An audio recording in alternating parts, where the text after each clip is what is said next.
संपूर्ण महाभारत हिडिंब वध पर्व अध्याय 151 से 155।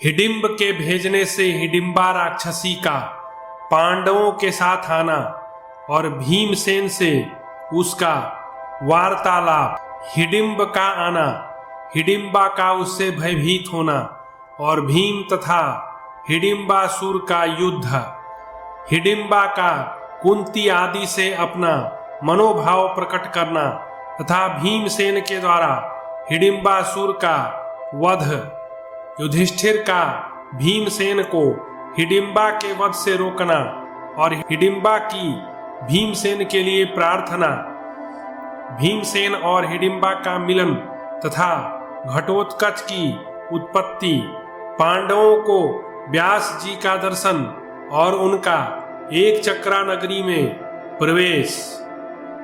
वैशंपायन जी कहते हैं, जनमेजय, जहां पांडव कुंती सहित सो रहे थे उस वन से थोड़ी दूर पर एक साल वृक्ष का आश्रय ले हिडिंब नामक राक्षस रहता था।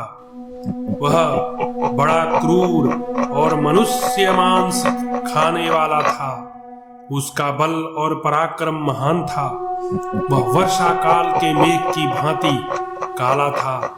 उसकी आंखें भूरे रंग की थी और आकृति से क्रूरता टपक रही थी। उसका मुख बड़ी बड़ी दाढ़ों के कारण विकराल दिखाई देता था। वह भूख से पीड़ित था और मांस मिलने की आशा में बैठा था। उसके नितंब और पेट लंबे थे। दाढ़ी, मूछ, सिर के बाल लाल रंग के थे। उसका गला और कंधे महान वृक्ष के समान जान पड़ते थे।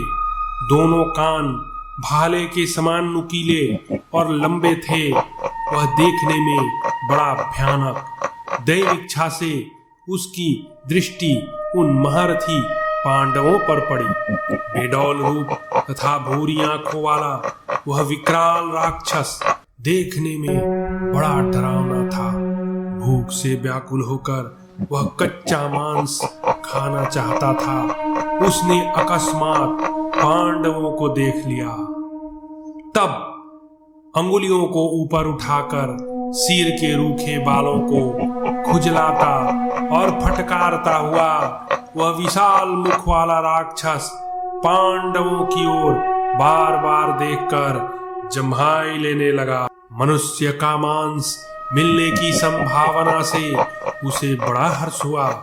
उस महाबली विशाल काय राक्षस ने मनुष्य की गंध पाकर अपनी बहन से इस प्रकार कहा, आज बहुत दिनों के बाद ऐसा भोजन मिला है जो मुझे बहुत प्रिय है। इस समय मेरी जीभ लार टपका रही है और बड़े सुख से लप लप कर रही है। आज मैं अपनी 8 दाढ़ों को, जिनके अग्रभाग तीखे हैं और जिनकी चोट प्रारंभ से ही अत्यंत दुसह होती है, दीर्घ काल के पश्चात मनुष्यों के शरीरों और चिकने मांस में डुबाऊंगा। मैं मनुष्य की गर्दन पर चढ़कर उसकी नाड़ियों को काट दूंगा और उसका गरम गरम फेन युक्त तथा ताजा ताजा खून छक्कर पीऊंगा। बहन, जाओ पता तो लगाओ ये कौन इस वन में आकर सो रहा है। मनुष्य की तीव्र गंध आज मेरी नासिका को मानो तृप्त किए देती है। तुम इन सब मनुष्यों को मारकर मेरे पास ले आओ। ये हमारी हद में सो रहे हैं, इसलिए इनसे तुम्हें तनिक भी खटका नहीं है। फिर हम दोनों एक साथ बैठकर इन मनुष्यों के मांस नोच नोच कर जी भर खाएंगे। तुम मेरी इस आज्ञा का तुरंत पालन करो। इच्छा अनुसार मनुष्य मांस खाकर हम दोनों ताल देते हुए साथ साथ अनेक प्रकार के नृत्य करेंगे। भरत श्रेष्ठ, उस समय वन में हिडिंब के यूं कहने पर हिडिंबा अपने भाई की बात मानकर मानो बड़ी उतावली के साथ उस स्थान पर गई जहां पांडव थे। वहां जाकर उसने कुंती के साथ पांडवों को सोते और किसी से परास्त न होने वाले भीमसेन को जागते देखा। धरती पर उगे हुए साखू के पौधे की भांति वह मनोहर भीमसेन को देखते ही वह राक्षसी मुग्ध हो उन्हें चाहने लगी। इस पृथ्वी पर वे अनुपम रूपवान थे। हिडिंबा ने मन ही मन सोचा, इन श्याम सुंदर तरुण वीर की भुजाएं बड़ी बड़ी हैं, कंधे सिंह के से हैं, ये महान तेजस्वी हैं, इनकी ग्रीवा शंख के समान सुंदर और नेत्र कमल दल के सदृश विशाल है। ये मेरे लिए उपयुक्त पति हो सकते हैं। मेरे भाई की बात क्रूरता से भरी है, अतः मैं कदापि उसका पालन नहीं करूंगी। नारी के हृदय में पति प्रेम ही अत्यंत प्रबल होता है। भाई का सौहार्द उसके समान नहीं होता। इन सबको मार देने पर इनके मांस से मुझे और मेरे भाई को केवल 2 घड़ी के लिए तृप्ति मिल सकती है, और यदि ना मारूं तो बहुत वर्षों तक इनके साथ आनंद भोगूंगी। हिडिंबा इच्छा अनुसार रूप धारण करने वाली थी। वह मानव जाति की स्त्री के समान सुंदर रूप बनाकर लजीली ललना की भांति धीरे धीरे महाबाहु भीमसेन के पास गई। दिव्याभूषण उसकी शोभा बढ़ा रहे थे। तब उसने मुस्कुराकर भीमसेन से इस प्रकार पूछा, पुरुष रत्न, आप कौन हैं और कहां से आए हैं? ये देवताओं के समान सुंदर रूप वाले पुरुष कौन हैं जो यहाँ सो रहे हैं? और अनघ, ये सबसे बड़ी उम्र वाली श्यामा सुकुमारी देवी आपकी कौन लगती है, जो इस वन में आकर भी ऐसी निशंक होकर सो रही है, मानो अपने घर में ही हो। इन्हें यह पता नहीं है कि यह गहन वन राक्षसों का निवास स्थान है। यहाँ हिडिंब नामक पापात्मा राक्षस रहता है। वह मेरा भाई है। उस राक्षस ने दुष्ट भाव से मुझे यहाँ भेजा है। देवोपमवीर, वह आप लोगों का मांस खाना चाहता है। आपका तेज देव कुमारों का सा है। मैं आपको देखकर अब दूसरे को अपना पति बनाना नहीं चाहती। मैं यह सच्ची बात आपसे कह रही हूँ। धर्मज्ञ, इस बात को समझकर आप मेरे प्रति उचित बर्ताव कीजिए। मेरे तन मन को कामदेव ने मथ डाला है। मैं आपकी सेविका हूँ, आप मुझे स्वीकार कीजिए। महाबाहो, मैं इस नरभक्षी हिडिंब राक्षस से आपकी रक्षा करूंगी। हम दोनों पर्वतों की दुर्गम कंदराओं में निवास करेंगे। अनघ, आप मेरे पति हो जाइए। वीर, आपका भला चाहती हूँ। कहीं ऐसा ना हो कि आपके ठुकराने से मेरे प्राण ही मुझे छोड़कर चले जाएं। शत्रु दमन, यदि आपने मुझे त्याग दिया तो मैं कदापि जीवित नहीं रह सकती।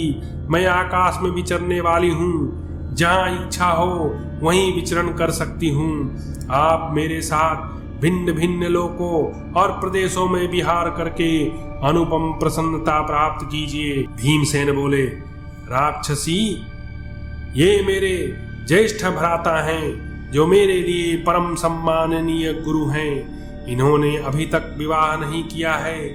ऐसी दशा में तुझसे विवाह करके किसी प्रकार कविता नहीं बनना चाहता।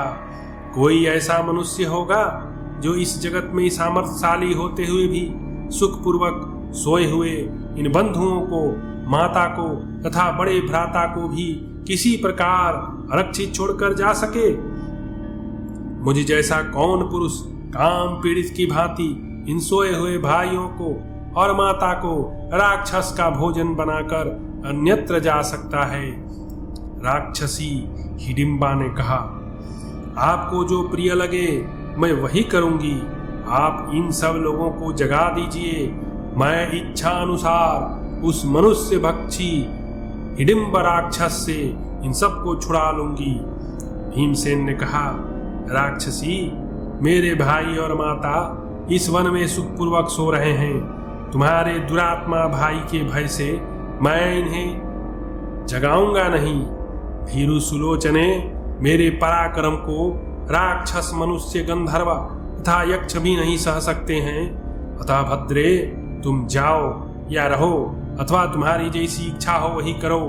तवंगी, अथवा यदि तुम चाहो तो अपने नरवांश भक्षी हिडिंब को ही भेज दो। वैशंपायन जी कहते हैं, जनमेजय, तब यह सोचकर कि मेरी बहन को गए बहुत देर हो गई, राक्षस राज हिडिंब उस वृक्ष से उतरा और शीघ्र ही पांडवों के पास आ गया। उसकी आंखें क्रोध से लाल हो रही थीं, भुजाएं बड़ी बड़ी थीं, केस ऊपर को उठे हुए थे और विशाल मुख था। उसके शरीर का रंग ऐसा काला था मानो मेघों की काली घटा छा रही हो। तीखे दाढ़ों वाला वह भयंकर राक्षस जान पड़ता था। देखने में विकराल उस राक्षस हिडिंब को आते देखकर ही हिडिंबा भय से थर्रा उठी और भीमसेन से इस प्रकार बोली, देखिए, यह दुष्टात्मा नरभक्षी हिडिंब राक्षस क्रोध से भरा हुआ इधर ही आ रहा है। अतः मैं भाइयों सहित आपसे जो कहती हूं ऐसा कीजिए। वीर, मैं इच्छानुसार चल सकती हूँ, मुझ में राक्षसों का संपूर्ण बल है। आप मेरे इस कटी प्रदेश या पीठ पर बैठ जाइए, मैं आपको आकाश मार्ग से ले चलूंगी। परंतप आप इन सोए हुए भाइयों और माता जी को भी जगा दीजिए, मैं आप सब लोगों को लेकर आकाश मार्ग से उड़ चलूंगी। भीमसेन बोले, सुंदरी, तुम डरो मत, मेरे सामने यह राक्षस कुछ भी नहीं है। सुमध्ये, मैं तुम्हारे देखते देखते इसे मार डालूंगा। भीरू, यह नीच राक्षस युद्ध में मेरे आक्रमण का वेग सह सके ऐसा बलवान नहीं है। ये अथवा संपूर्ण राक्षस भी मेरा सामना नहीं कर सकते। हाथी की सूंड जैसी मोटी और सुंदर गोलाकार मेरी इन दोनों भुजाओं की ओर देखो। मेरी ये जांघें परिख के समान है। मेरा विशाल वक्षस्थल भी सुदृढ़ एवं सुगठित है। शोभने, मेरा पराक्रम भी इंद्र के समान है, जिसे तुम अभी देखोगी। विशाल नितंभों वाली राक्षसी हिडिंबा, तुम मुझे मनुष्य समझकर यहाँ मेरा तिरस्कार न करो। हिडिंबा ने कहा, नरश्रेष्ठ, आपका स्वरूप तो देवताओं के समान है ही, मैं आपका तिरस्कार नहीं करती। मैं तो इसलिए कहती थी कि मनुष्यों पर ही इस राक्षस का प्रभाव मैं कई बार देख चुकी हूँ। वैशंपायन जी कहते हैं, जनमेजय, उस नरभक्षी राक्षस हिडिंब ने क्रोध में भरकर भीमसेन की कही हुई उपयुक्त बातें सुनी। तत्पश्चात उसने अपनी बहन के मनुष्योचित रूप की ओर दृष्टिपात किया। उसने अपनी चोटी में फूलों के गजरे लगा रखे थे। उसका मुख पूर्ण चंद्रमा के समान मनोहर जान पड़ता था। उसकी भौहें, नासिका, नेत्र और केशांत भाग सभी सुंदर थे।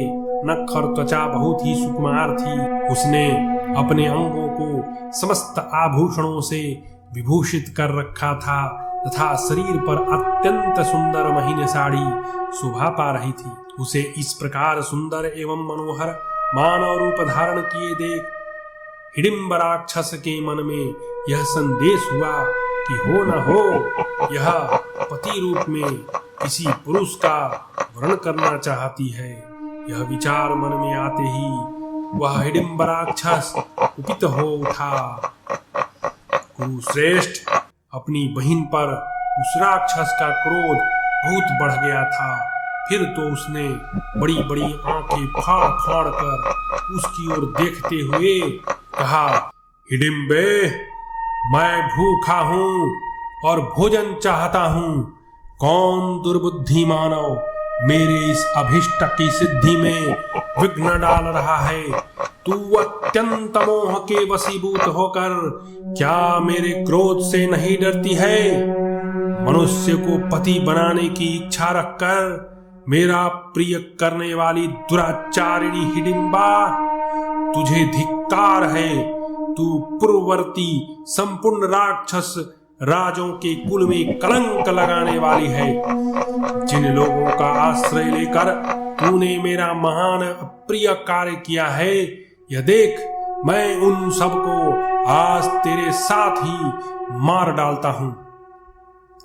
हिडिंबा से यूं कहकर लाल लाल आंखें किए हिडिंबा दांतों से दांत पीसता हुआ हिडिंबा और पांडवों का वध करने की इच्छा से उनकी ओर झपटा। योद्धाओं में श्रेष्ठ तेजस्वी भीम उसे इस प्रकार हिडिंबा पर टूटते देख उसकी भर्त्सना करते हुए बोले, अरे खड़ा रह, खड़ा रह। वैशंपायन जी कहते हैं, जनमेजय अपनी बहन पर अत्यंत क्रुद्ध हुए उस राक्षस की ओर देखकर भीमसेन हंसते हुए से इस प्रकार बोले, अरे ओ हिडिंब राक्षस, सुखपूर्वक सोए हुए मेरे इन भाइयों को जगाने से तेरा क्या प्रयोजन सिद्ध होगा? ओ खोटी बुद्धि वाले नरभक्षी हिडिंब राक्षस, तू पूरे वेग से आकर मुझसे भिड़। मुझ पर ही प्रहार कर। हिडिंबा स्त्री है, उसे मारना उचित नहीं है, विशेषतः इस दशा में जबकि उसने कोई अपराध नहीं किया। तेरा अपराध तो दूसरों के द्वारा हुआ है। यह भोली भाली स्त्री अपने वश में नहीं है। शरीर के भीतर विचरने वाले कामदेव से प्रेरित होकर आज यह मुझे अपना पति बनाना चाहती है। राक्षसों की कीर्ति को नष्ट करने वाले दुराचारी पापी हिडिंब, तेरी यह बहन तेरी आज्ञा से ही यहाँ आई है, परंतु मेरा रूप देखकर यह बेचारी अब मुझे चाहने लगी है। अतः तेरा कोई अपराध नहीं कर रही है। कामदेव के द्वारा किए हुए अपराध के कारण तुझे इसकी निंदा नहीं करनी चाहिए।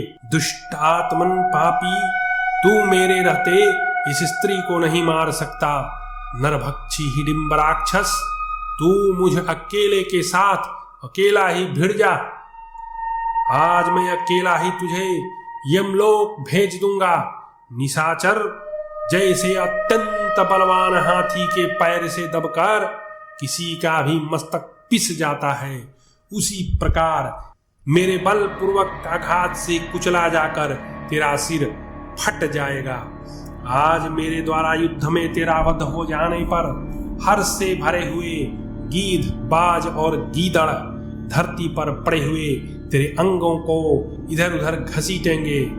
आज से पहले सदा मनुष्यों को खा खा कर तूने जिसे अपवित्र कर दिया है, उसी वन को आज मैं क्षण भर में राक्षसों से सूना कर दूंगा। राक्षस, जैसे सिंह पर्वताकार महान गजराज को घसीट ले जाता है, उसी प्रकार आज मेरे द्वारा बार बार घसीटे जाने वाले तुझको तेरी बहन अपनी आंखों से देखेगी। राक्षस कुलांगार, मेरे द्वारा तेरे मारे जाने पर वनवासी मनुष्य बिना किसी विघ्न बाधा के इस वन में विचरण करेंगे। हिडिंब बोला, अरे ओ मनुष्य, व्यर्थ गर्जने तथा बढ़ बढ़ कर बातें बनाने से क्या लाभ? यह सब कुछ पहले करके दिखा। डींग क्या हाँकता है? अब देर न कर। तू अपने आप को बड़ा बलवान और पराक्रमी समझ रहा है, उसकी सच्चाई का पता तो तब लगेगा जब आज मेरे साथ भिड़ेगा। तभी तू जान सकेगा कि मुझसे तुझ में कितना बल है। दुर्बुद्धे, मैं पहले इन सब की हिंसा नहीं करूंगा। ये थोड़ी देर तक सुखपूर्वक सो ले। तू मुझे बड़ी कड़वी बातें सुना रहा है, अतः सबसे पहले तुझे ही अभी मारे देता हूं। पहले तेरे अंगों का ताजा खून पीकर उसके बाद तेरे इन भाइयों का भी वध करूंगा।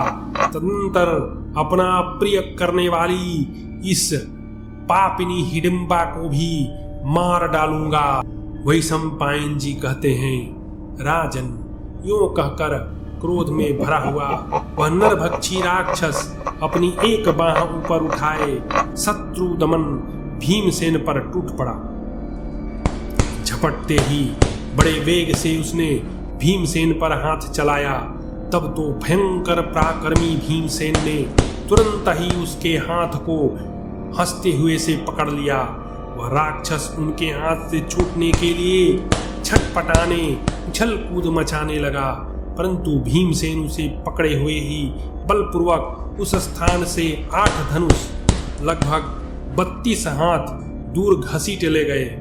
उसी प्रकार जैसे सिंह किसी छोटे मृग को घसीट ले जाए।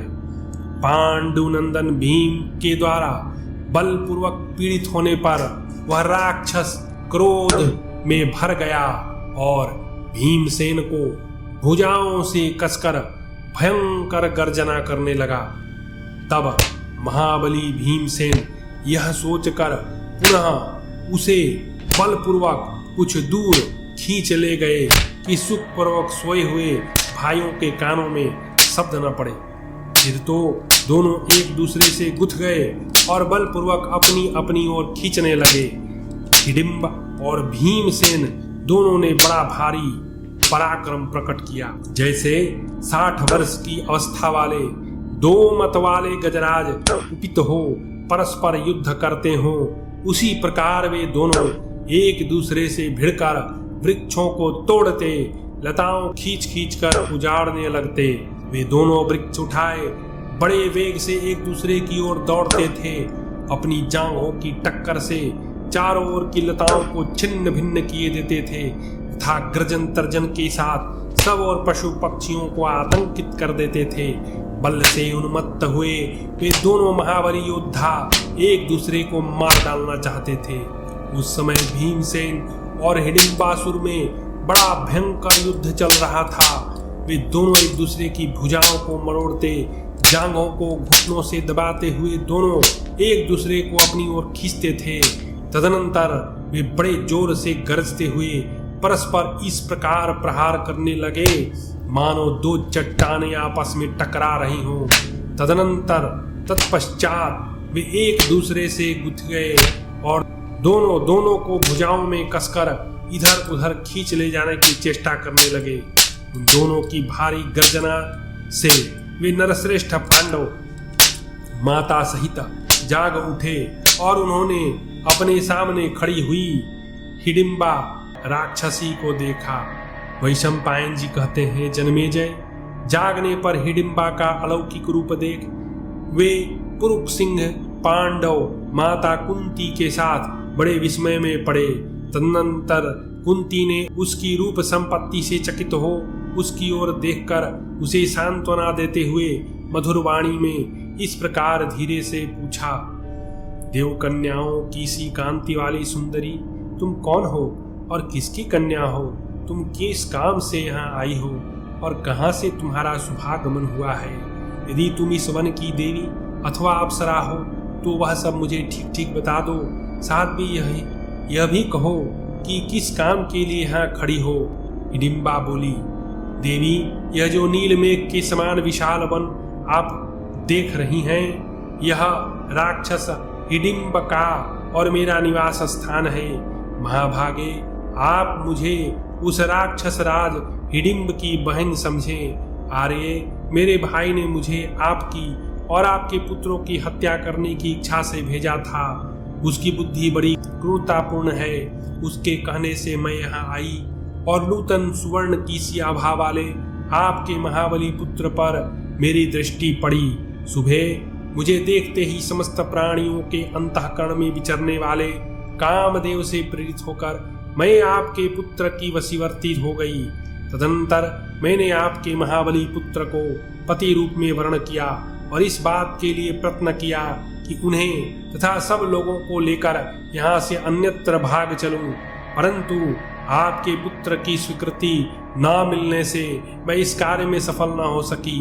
मेरे लौटने पर देर होती जान वह मनुष्य भक्षी राक्षस स्वयं ही आपके इन सब पुत्रों को मार डालने के लिए आया, परंतु मेरे प्राणवल्लभ तथा आपके बुद्धिमान पुत्र महात्मा भीम उसे बलपूर्वक यहाँ से रगड़ते हुए दूर हटा ले गए।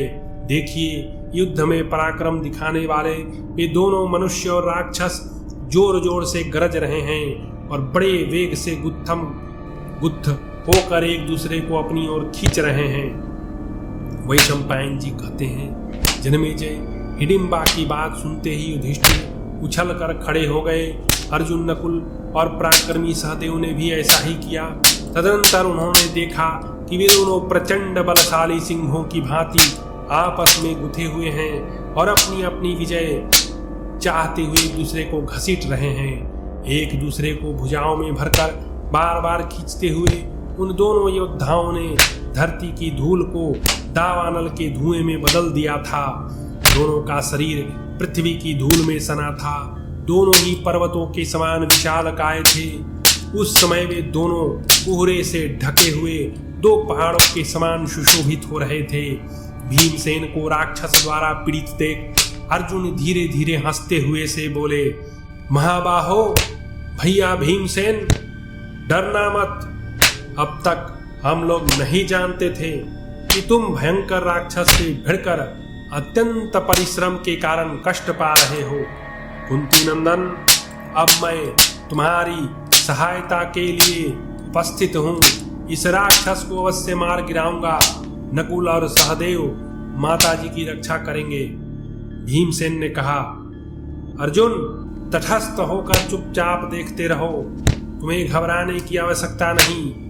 मेरी दोनों भुजाओं के बीच में आकर अब यह राक्षस कदापि जीवित नहीं रह सकता। अर्जुन ने कहा, शत्रुओं का दमन करने वाले भीम, इस पापी राक्षस को देर तक जीवित रखने से क्या लाभ? हम लोग को आगे चलना है, अतः यहाँ अधिक समय तक ठहरना संभव नहीं है। उधर सामने पूर्व दिशा में अरुणोदय की लालिमा फैल रही है। प्रातः संध्या काल का समय होने वाला है। इस रौद्र मुहूर्त में राक्षस प्रबल हो जाते हैं, अतः भीमसेन जल्दी करो, इसके साथ खिलवाड़ न करो। इस भयानक राक्षस को मार डालो। यह अपनी माया फैलाए, इसके पहले ही इस पर अपनी भुजाओं की शक्ति का प्रयोग करो। वैशंपायन जी कहते हैं, अर्जुन के यूं कहने पर भीमसेन रोष से जल उठे और प्रलय काल में वायु का जो बल प्रकट होता है उसे उन्होंने अपने भीतर धारण कर लिया। तत्पश्चात काले मेघ के समान उस राक्षस के शरीर को भीम ने क्रोध पूर्वक तुरंत ऊपर उठा लिया और 100 बार घुमाया। इसके बाद भीम उस राक्षस से बोले, अरे निशाचर, तू व्यर्थ मांस से व्यर्थ ही पुष्ट होकर व्यर्थ ही बड़ा हुआ है। तेरी बुद्धि भी व्यर्थ है, इसी से तू व्यर्थ मृत्यु के योग्य है। इसलिए आज तू व्यर्थ ही अपनी इह लीला समाप्त करेगा। बाह्य युद्ध में मृत्यु होने के कारण तू स्वर्ग और कृति से वंचित हो जाएगा। राक्षस, आज तुझे मारकर मैं इस वन को निष्कंटक एवं मंगलमय बना दूंगा, जिससे फिर तू मनुष्यों को मारकर नहीं खा सकेगा। अर्जुन बोले, भैया, यदि तुम युद्ध में इस राक्षस को अपने लिए भार समझ रहे हो तो मैं तुम्हारी सहायता करता हूँ। तुम इसे शीघ्र मार गिराओ, वृकोदर, अथवा मैं इसे मार डालूंगा। तुम अधिक युद्ध करके थक गए हो, अतः कुछ देर अच्छी तरह विश्राम कर लो। वैशंपायन जी कहते हैं, जन्मेजय, अर्जुन की बात सुनकर भीमसेन अत्यंत क्रोध से भर गए। उन्होंने बलपूर्वक राक्षस को पृथ्वी पर दे मारा और उसे रगड़ते हुए पशु की तरह मारना आरंभ किया। इस प्रकार भीमसेन की मार पड़ने पर वह राक्षस जल से भीगे हुए नगारे की सी ध्वनि संपूर्ण वन को गुंजाता हुआ जोर जोर से चीखने लगा। तब महाबाहो बलवान पांडुनंदन भीमसेन ने उसे दोनों भुजाओं से बांधकर उल्टा मोड़ दिया और उसकी कमर तोड़कर पांडवों का हर्ष बढ़ाया। हिडिंब को मारा गया देख वे महान वेगशाली पांडव अत्यंत हर्ष से उल्लसित हो उठे और उन्हें शत्रुओं का दमन करने वाले नरश्रेष्ठ भीमसेन की भूरी भूरी प्रशंसा की। इस प्रकार भयंकर पराक्रमी महात्मा भीम की प्रशंसा करके अर्जुन ने पुनः उनसे यह बात कही, प्रभो मैं समझता हूँ इस वन से नगर अब दूर नहीं, तुम्हारा कल्याण हो और हम लोग शीघ्र चलें जिससे दुर्योधन को हमारा पता न लग सके। तब सभी पुरुष सिंह महारथी पांडव ठीक है ऐसा ही करे यूं कहकर माता के साथ वहां से चल दिए। हिडिंबा राक्षसी भी उनके साथ हो ली। वैशंपायन जी कहते हैं, जन्मेजय हिडिंबासुर की बहिन राक्षसी हिडिंबा बिना कुछ कहे सुने तुरंत पांडवों के पास आई और फिर माता कुंती तथा पांडु नंदन धर्मराज युधिष्ठिर को प्रणाम करके उन सब के प्रति समादर का भाव प्रकट करती हुई भीमसेन से बोली।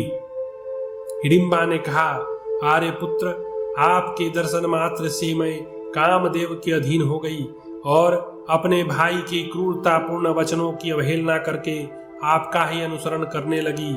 उस भयंकर आकृति वाले राक्षस पर आपने जो पराक्रम प्रकट किया है उसे मैंने अपनी आंखों देखा है, अतः मैं सेविका आपके शरीर की सेवा करना चाहती हूँ। भीमसेन बोले, हिडिंबे राक्षस मोहिनी माया का आश्रय लेकर बहुत दिनों तक वैर का स्मरण रखते हैं, अतः तू भी अपने भाई के ही मार्ग पर चली जा।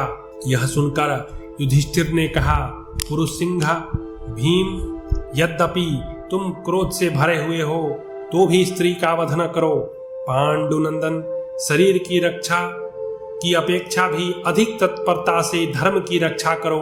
महाबली हिडिंब हम लोगों को मारने के अभिप्राय से आया था, अतः तुमने जो उसका वध किया वह उचित ही है। उस राक्षस की बहिन हिडिंबा यदि क्रोध भी करे तो हमारा क्या कर लेगी।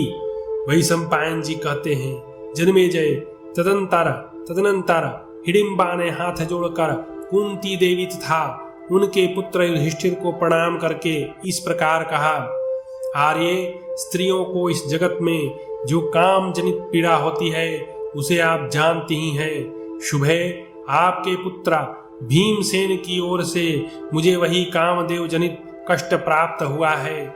मैंने समय की प्रतीक्षा में उस महान दुख को सहन किया, अब वह समय गया है। आशा है मुझे अभिष्ट सुख की प्राप्ति होगी। शुभे मैंने अपने हितैषी सुहृदों स्वजनों तथा स्वधर्म का परित्याग करके आपके पुत्र पुरुष सिंह भीमसेन को अपना पति चुना है। यशस्विनी यदि ये वीरवर भीमसेन या आप मेरी इस प्रार्थना को ठुकरा देंगी तो मैं जीवित नहीं रह सकूंगी, यह मैं आपसे सत्य कहती हूँ। अतः वर वर्णिनी आपको मुझे एक मूढ़ स्वभाव की स्त्री मानकर या अपनी भक्ता जानकर अथवा अनुचरी सेविका समझकर मुझ पर कृपा करनी चाहिए। महाभागे मुझे अपने इस पुत्र से जो मेरे मनोनीत पति है मिलने का अवसर दीजिए। मैं इन देवस्वरूप स्वामी को लेकर अपने अभिष्ट स्थान पर जाऊंगी और पुनः निश्चित समय पर इन्हें आपके समीप ले आऊंगी। शुभे आप मेरा विश्वास कीजिए, आप अपने मन से जब जब मेरा स्मरण करेंगे तब तब सदा ही सेवा में उपस्थित हो। मैं आप लोगों को अभिष्ट स्थानों में पहुंचा दिया करूंगी। आर्य मैं न तो यतुधानी हूँ न निशाचरी हूँ। महारानी मैं राक्षस जाति की सुशीला कन्या हूँ और मेरा नाम सालकंटकी है। मैं देवोपम कांति से युक्त और युवावस्था से संपन्न हूँ। मेरे हृदय का संयोग अपने पुत्र भीमसेन के साथ हुआ है। मैं वृकोदर को सामने रखकर आप सब लोगों की सेवा में उपस्थित रहूंगी। आप लोग असावधान हो तो भी मैं पूरी सावधानी रखकर निरंतर आपकी सेवा में संलग्न रहूंगी। आपको संकटों से बचाऊंगी। दुर्गम एवं विषम स्थानों में यदि आप शीघ्रता पूर्वक अभिष्ट लक्ष्य तक जाना चाहते हो तो मैं आप सब लोगों को अपनी पीठ पर बिठाकर वहां पहुंचाऊंगी। आप लोग मुझ पर कृपा करें जिससे भीमसेन मुझे स्वीकार कर ले। जिस उपाय से भी आपत्ति से छुटकारा मिले और प्राणों की रक्षा हो सके, धर्म का अनुसरण करने वाले मनुष्य को वह सब स्वीकार करके उस उपाय को काम में लाना चाहिए।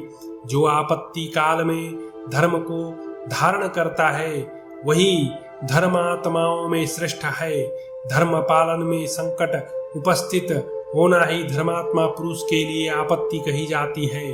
पुण्य ही प्राणों को धारण करता है, इसलिए पुण्य प्राण दाता है। अतः जिस जिस उपाय से धर्म का आचरण हो सके उसके करने में कोई निंदा की बात नहीं। मैं महती काम वेदना से पीड़ित एक नारी हूँ, अतः आप मेरी रक्षा कीजिए। साधु पुरुष धर्म अर्थ काम और मोक्ष की सिद्धि के सभी पुरुषार्थों के लिए शरणागतों पर दया करते हैं। धर्मानुरागी महर्षि दया को ही श्रेष्ठ धर्म मानते हैं। मैं दिव्य ज्ञान से भूत और भविष्य की घटनाओं को देखती हूँ, अतः आप लोगों के कल्याण की बात बता रही हूँ। यहाँ से थोड़ी ही दूर पर एक उत्तम सरोवर है। आप लोग वहां जाकर उस सरोवर में स्नान करके वृक्ष के नीचे विश्राम करें। कुछ दिन बाद कमल नयन व्यास जी का दर्शन पाकर आप लोग शोक मुक्त हो जाएंगे। दुर्योधन के द्वारा आप लोगों का हस्तिनापुर से निकाला जाना, वारनावत नगर में जलाया जाना और विदुर के प्रयत्न से आप सब लोगों की रक्षा होनी आदि बातें उन्हें ज्ञान दृष्टि से ज्ञात हो गई है। वे महात्मा व्यास शालिहोत्र मुनि के आश्रम में निवास करेंगे। उनके आश्रम का वह पवित्र वृक्ष सर्दी गर्मी वर्षा को अच्छी तरह सहने वाला है। वहां केवल जल पी लेने से भूख प्यास दूर हो जाती है। शालिहोत्र मुनि ने अपनी तपस्या द्वारा पूर्वक सरोवर और वृक्ष का निर्माण किया है। वहां कदम्ब, सारस, हंस, कुररी, कुरर आदि पक्षी संगीत की ध्वनि से मिश्रित मधुर गीत गाते रहते हैं। वैशंपायन जी कहते हैं, जन्मेजय, हिडिंबा का वचन सुनकर कुंती देवी ने संपूर्ण शास्त्रों में पारंगत परम बुद्धिमान युधिष्ठिर से इस प्रकार कहा। कुंती बोली, धर्मात्माओं में श्रेष्ठ भारत, मैं जो कहती हूँ उसे तुम सुनो। यह राक्षसी अपनी वाणी द्वारा तो उत्तम धर्म का ही प्रतिपादन करती है। यदि इसकी हार्दिक भावना भीमसेन के प्रति दूषित हो तो भी यह उनका क्या बिगाड़ देगी। अतः यदि तुम्हारी सम्मति हो तो यह संतान के लिए कुछ काल तक मेरे वीर पांडु नंदन भीमसेन की सेवा में रहे। युधिष्ठिर बोले, हिडिंबे, तुम जैसा कह रही हो वह सब ठीक है, इसमें संशय नहीं है, परंतु सुमध्य, मैं जैसे कहूँ उसी प्रकार तुम्हें सत्य पर स्थिर रहना चाहिए। भद्रे, जब भीमसेन स्नान, नित्य कर्म एवं मांगलिक वेशभूषा आदि धारण कर ले, तब तुम प्रतिदिन उनके साथ रहकर सूर्यास्त होने से पहले तक ही उनकी सेवा कर सकती हो। तुम मन के समान वेग से चलने वाली फिरने वाली हो, अतः दिन भर तो तुम इनके साथ अपनी इच्छा के अनुसार विहार करो, परंतु रात को सदा ही तुम्हें भीमसेन को हमारे पास पहुंचा देना होगा। संध्या काल आने से पहले ही इन्हें छोड़ देना होगा और नित्य निरंतर इनकी रक्षा करनी होगी। इस शर्त पर तुम भीमसेन के साथ सुखपूर्वक तब तक रहो जब तक कि तुम्हें यह पता न चल जाए कि तुम्हारे गर्भ में बालक आ गया है। भद्रे, यही तुम्हारे लिए पालन करने योग्य नियम है। तुम्हें सावधान होकर भीमसेन की सेवा करनी चाहिए और नित्य उनके अनुकूल होकर सदा उनकी भलाई में संलग्न रहना चाहिए। युधिष्ठिर के यों कहने पर कुंती ने हिडिंबा को अपने हृदय से लगा लिया। तदनंतर वह युधिष्ठिर से कुछ दूरी पर रहकर भीम के साथ चल पड़ी। वह चलते समय भीम और अर्जुन के बीच में रहती थी। नकुल और सहदेव सदा उसे आगे करके चलते थे। इस प्रकार वे सब लोग जल पीने की इच्छा से शालिहोत्र मुनि के रमणीय सरोवर में तट पर जा पहुंचे। वहां कुंती तथा युधिष्ठिर ने पहले तो शर्त रखी थी, उसे स्वीकार करके हिडिंबा राक्षसी ने वैसा ही कार्य करने की प्रतिज्ञा की। तत्पश्चात उसने वृक्ष के नीचे जाकर घर की तरह झाड़ू लगाई और पांडवों के लिए निवास स्थान का निर्माण किया। इन सब के लिए पर्णशाला तैयार करने के बाद उसने अपने और कुंती के लिए एक दूसरी जगह कुटिया बनाई। तदनंतर पांडवों ने स्नान करके शुद्ध हो संध्योपासन किया और भूख प्यास से पीड़ित होने पर भी केवल जल का आहार किया। उस समय शालिहोत्र मुनि ने उन्हें भूख से व्याकुल जान मन ही मन उनके लिए प्रचुर अन्नपान की सामग्री का चिंतन किया और उससे पांडवों को भोजन कराया। तदनंतर कुंती देवी सहित वो सब पांडव विश्राम करने लगे। विश्राम के समय उनमें नाना प्रकार की बातें होने लगी। किस प्रकार लाक्षागृह में उन्हें जलाने का प्रयत्न किया गया, फिर राक्षस हिडिंब ने उन लोगों पर किस प्रकार आक्रमण किया, इत्यादि प्रसंग उनकी चर्चा के विषय थे। बातचीत समाप्त होने पर कुंती राजकुमारी कुंती ने पांडुनंदन भीमसेन से इस प्रकार कहा। कुंती बोली, युवराज, तुम्हारे लिए जैसा महाराज पांडु माननीय थे वैसे ही बड़े भाई युधिष्ठिर भी हैं। धर्मशास्त्र की दृष्टि से मैं उनकी अपेक्षा भी अधिक गौरव की पात्र तथा सम्माननीय हूँ। अतः तुम महाराज पांडु के हित के लिए मेरी एक हितकर आज्ञा का पालन करो। वृकोदर अपवित्र बुद्धि वाले पापात्मा दुर्योधन ने हमारे साथ जो दुष्टता की है उसके प्रतिशोध का उपाय मुझे दिखाई नहीं देता। अतः कुछ दिनों के बाद भले ही हमारा योगक्षेम सिद्ध हो, यह निवास स्थान अत्यंत दुर्गम होने के कारण हमारे लिए कल्याणकारी सिद्ध होगा। हम यहाँ सुखपूर्वक रहेंगे। महाप्राज्ञ भीमसेन, आज यह हमारे सामने अत्यंत दुखद धर्म संकट उपस्थित हुआ है कि हिडिंबा तुम्हें देखते ही काम से प्रेरित हो मेरे और युधिष्ठिर के पास आकर धर्मतः तुम्हें पति के रूप में वर्ण कर चुकी है। मेरी आज्ञा है कि तुम उसे धर्म के लिए एक पुत्र प्रदान करो, वह हमारे लिए कल्याणकारी होगा। मैं इस विषय में तुम्हारा कोई प्रतिवाद नहीं सुनना चाहती। तुम हम दोनों के सामने प्रतिज्ञा करो। वैशंपायन जी कहते हैं, जन्मेजय, बहुत अच्छा कहकर भीमसेन ने वैसा ही करने की प्रतिज्ञा की और हिडिंबा के साथ गंधर्व विवाह कर लिया। तत्पश्चात भीमसेन हिडिंबा से इस प्रकार बोले, राक्षसी, सुनो, मैं सत्य की शपथ खाकर तुम्हारे सामने एक शर्त रखता हूँ। शुभे सुमध्य, जब तक तुम्हें पुत्र की उत्पत्ति न हो जाए तभी तक मैं तुम्हारे साथ विहार के लिए चलूंगा। वैशंपायन जी कहते हैं, जन्मेजय, तब ऐसा ही होगा। यह प्रतिज्ञा करके हिडिंबा राक्षसी भीमसेन को साथ ले वहां से ऊपर आकाश में उड़ गई। उसने रमणीय पर्वत शिखरों पर देवताओं के निवास स्थानों तथा जहाँ बहुत से पशु पक्षी मधुर शब्द करते थे ऐसे सुरम्य प्रदेशों में सदा परम सुंदर रूप धारण करके सब प्रकार के आभूषणों से विभूषित हो मीठे मीठे बात करके पांडुनंदन भीमसेन को सुख पहुंचाया।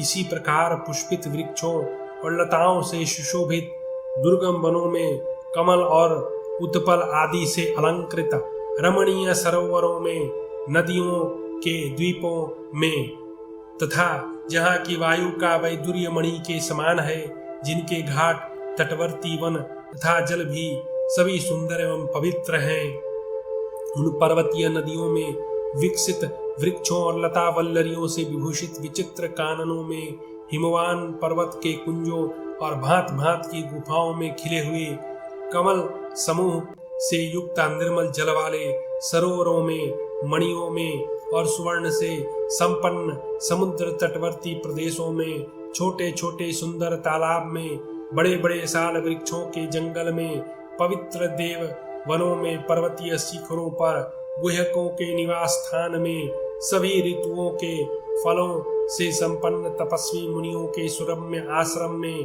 तथा मान सरोवर एवं अन्य जलाशयों में घूम फिर कर हिडिंबा ने परम सुंदर रूप धारण करके पांडुनंदन भीमसेन के साथ रमण किया।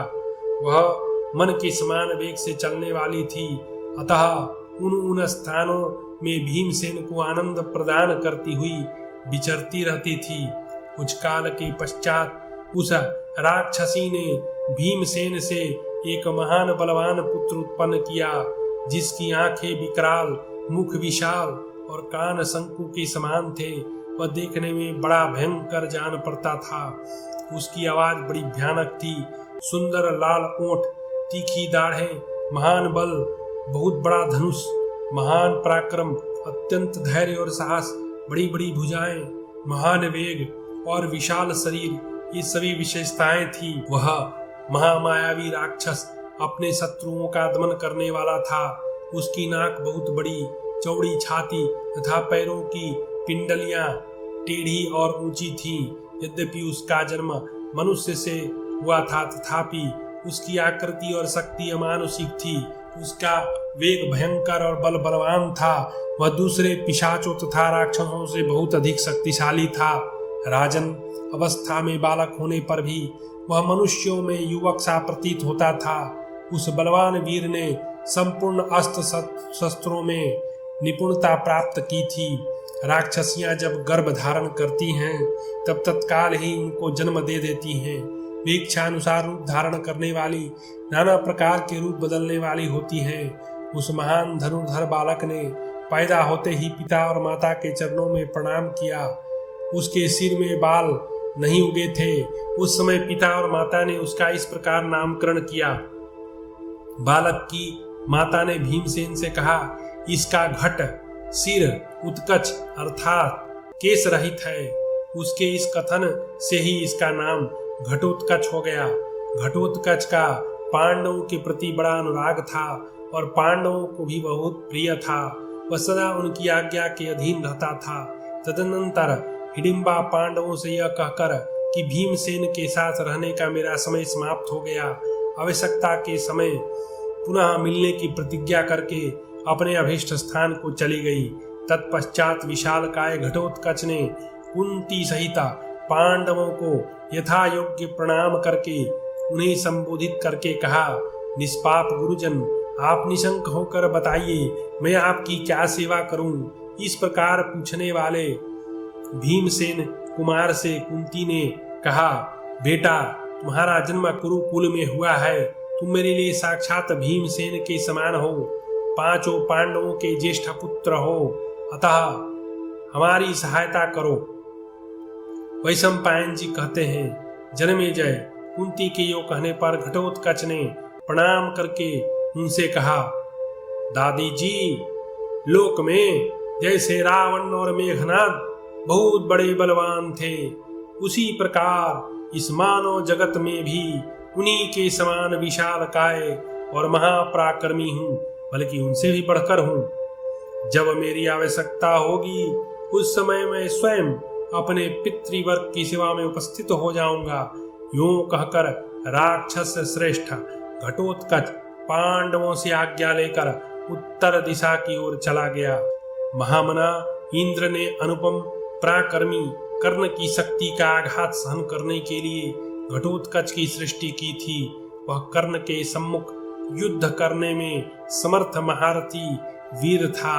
वैशंपायन जी कहते हैं, राजन, वे महारथी पांडव उस स्थान से हटकर एक वन से दूसरे वन में जाकर बहुत से हिंसक पशुओं को मारते हुए बड़ी उतावली के साथ आगे बढ़े।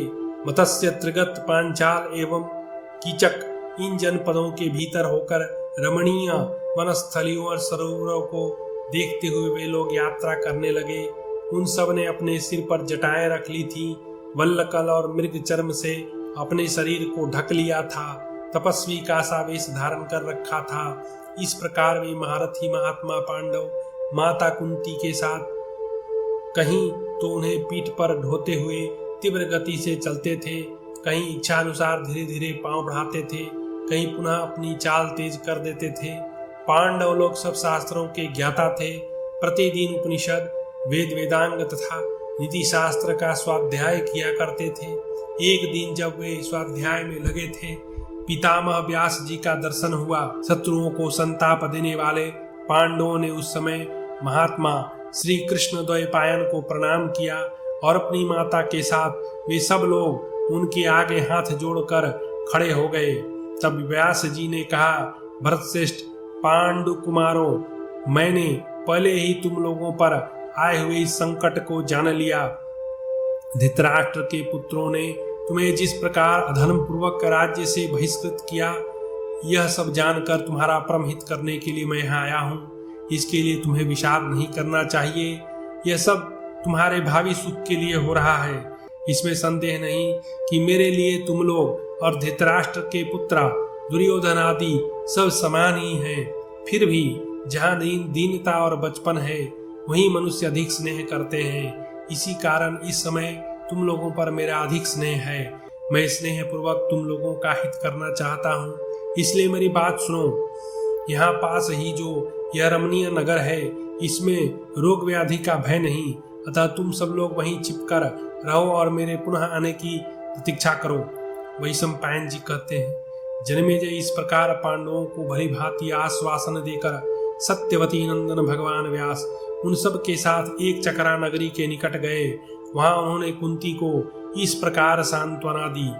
व्यास जी बोले, जीवित पुत्रों वाली बहू, तुम्हारे ये पुत्र नरश्रेष्ठ महात्मा धर्मराज युधिष्ठिर सदा धर्म परायण हैं।